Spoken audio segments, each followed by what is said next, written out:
Levítico 25.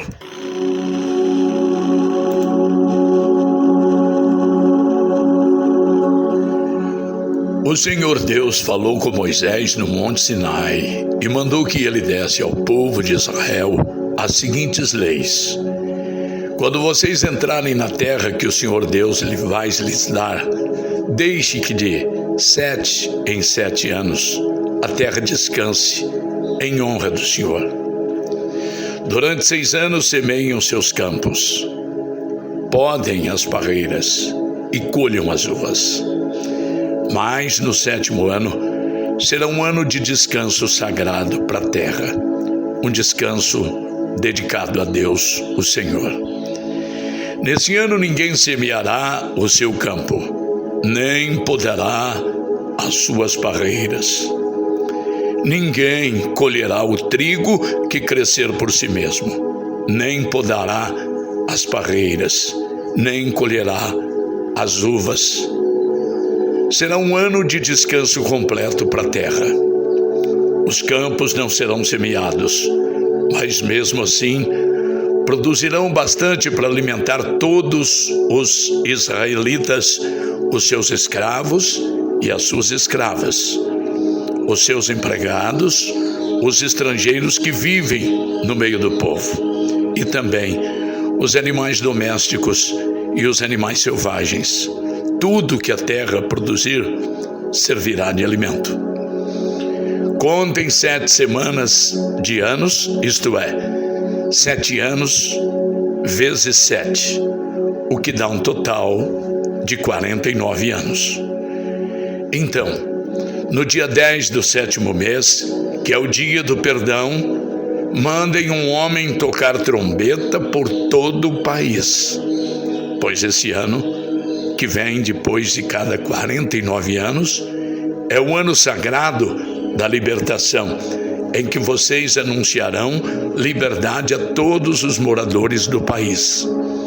Nesse ano, todos os que tiverem sido vendidos como escravos voltarão livres para suas famílias, e todos os campos que tiverem sido vendidos voltarão a pertencer ao primeiro dono. Nesse ano, ninguém semeará os seus campos, nem colherá o trigo que crescer por si mesmo, nem podará as parreiras e nem colherá as uvas, pois o ano da libertação é sagrado para o povo e nele todos se alimentarão somente daquilo que a terra produzir por si mesma. No ano da libertação, todas as terras que tiverem sido vendidas voltarão a pertencer ao primeiro dono. Na venda ou na compra de terras, não explorem os outros. O preço será calculado na base do ano da libertação, porque o que se vende não são de fato as terras, mas as colheitas que elas produzem. Portanto, o comprador descontará do preço o número de colheitas desde o último ano da libertação, e o vendedor calculará o preço na base dos anos de colheita que ainda faltam até o seguinte ano da libertação. Se ainda forem muitos anos, o preço subirá. Se forem poucos os anos, o preço baixará. Que ninguém explore os outros, que todos temam a Deus, pois Ele é o Senhor, nosso Deus. Obedeçam a todas as leis e mandamentos de Deus, para que vivam em segurança na terra que vai ser de vocês. Ela produzirá as suas colheitas. Haverá bastante comida para todos, e todos viverão em segurança. Mas alguém é capaz de perguntar: como é que haverá comida durante o 7º ano, quando ninguém vai semear, nem fazer a colheita? A resposta é que Deus abençoará a terra, e no 6º ano ela produzirá colheitas que serão suficientes para 3 anos. Quando vocês semearem os seus campos no 8º ano, estarão comendo daquilo que colheram no 6º ano. e haverá bastante para comerem até a colheita do 9º ano. A terra é de Deus, portanto, ela não será para sempre daquele que a comprar. Deus é o dono dela, e para ele nós somos estrangeiros que moram por um pouco de tempo na terra dele. Assim, quando o terreno for vendido, o seu antigo dono será o primeiro a ter o direito de tornar a comprá-lo. Se um israelita ficar pobre e precisar vender uma parte das suas terras, o seu parente mais chegado deve tornar a comprar o que ele vendeu. Mas se ele não tiver um parente que compre as terras, é possível que mais tarde ele mesmo fique rico outra vez, podendo assim tornar a comprar o terreno que vendeu. Ele descontará o valor das colheitas que o terreno tiver produzido desde o último ano da libertação e calculará o preço a pagar, tendo como base os anos de colheita que ainda faltarem até o seguinte ano da libertação, e assim ele será novamente o dono do terreno. Mas se ele não tiver o suficiente para tornar a comprar o terreno, então este ficará pertencendo ao comprador até o seguinte ano da libertação. Nesse ano, o terreno voltará a pertencer ao primeiro dono. Se um homem vender uma casa que fica numa cidade protegida por muralhas, ele terá o direito de tornar a comprar a casa até um ano depois da venda. Mas se dentro de um ano ele não comprá-la, então ela pertencerá ao comprador e aos seus descendentes para sempre.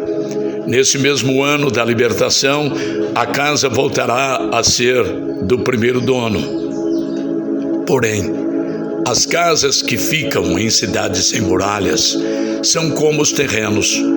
O primeiro dono tem o direito de tornar a comprar a casa e no ano da libertação ela volta a ser do primeiro dono. Os levitas têm sempre o direito de tornar a comprar as suas casas que ficam nas cidades onde moram. Mas se um levita vender a sua casa numa dessas cidades e não tornar a comprá-la, então no ano da libertação a casa volta a ser dele, pois as casas das cidades onde os levitas moram serão sua propriedade permanente no meio do povo de Israel. Mas os campos em volta das cidades onde os levitas moram não podem ser vendidos, eles pertencem aos levitas para sempre. Se um israelita que mora perto de você ficar pobre e não puder sustentar-se, então você tem o dever de tomar conta dele. Ajude-o como se ele fosse um estrangeiro que mora no meio do povo, a fim de que ele continue a morar perto de você. Não cobre juros sobre o dinheiro que você lhe emprestar. Respeite a ordem de Deus para que esse homem continue a morar perto de você. Não cobre juros sobre o que você lhe emprestar, nem tire lucro dos alimentos que você lhe vender. É isso o que o Senhor nosso Deus nos manda fazer. Foi Ele quem nos tirou do Egito para nos dar a terra de Canaã e para ser o nosso Deus. Se um israelita que mora perto de você ficar tão pobre que chega a ponto de ter de se vender a você para ser o seu escravo, não o faça trabalhar como escravo. Trate-o como se ele fosse um empregado ou um estrangeiro que mora com você. Ele irá trabalhar para você até o ano da libertação. E nesse ano, ele e os seus filhos irão embora e voltarão para sua própria família e para as terras dos seus antepassados. Os israelitas são escravos do Senhor Deus, que os tirou do Egito. Eles não deverão ser vendidos como escravos. Portanto, não os trate com crueldade, mas respeite a ordem de Deus. Se precisarem de escravos ou escravas, vocês poderão comprá-los dos povos vizinhos do seu país. Também poderão comprar os filhos dos estrangeiros que moram no meio de vocês. Essas crianças que nascerem na terra de Israel poderão ser compradas como escravos, e os seus donos poderão deixá-los como herança aos filhos, a quem esses escravos deverão servir a vida inteira. Mas um israelita não pode ter outro israelita como escravo, nem pode tratá-lo com crueldade. Pode acontecer que um estrangeiro que vive no meio do povo fique rico e que um vizinho israelita fique pobre e se venda como escravo a esse estrangeiro ou alguém da família dele. Nesse caso, depois de vendido, o israelita tem o direito de ser comprado de novo. Um irmão, um tio, um primo ou outro parente chegado poderá comprá-lo, ou se ganhar bastante dinheiro, ele mesmo poderá comprar a sua liberdade. Ele e o homem que o comprou combinarão o preço que deverá ser pago de acordo com o número de anos, desde o ano em que ele se vendeu até o seguinte ano da libertação.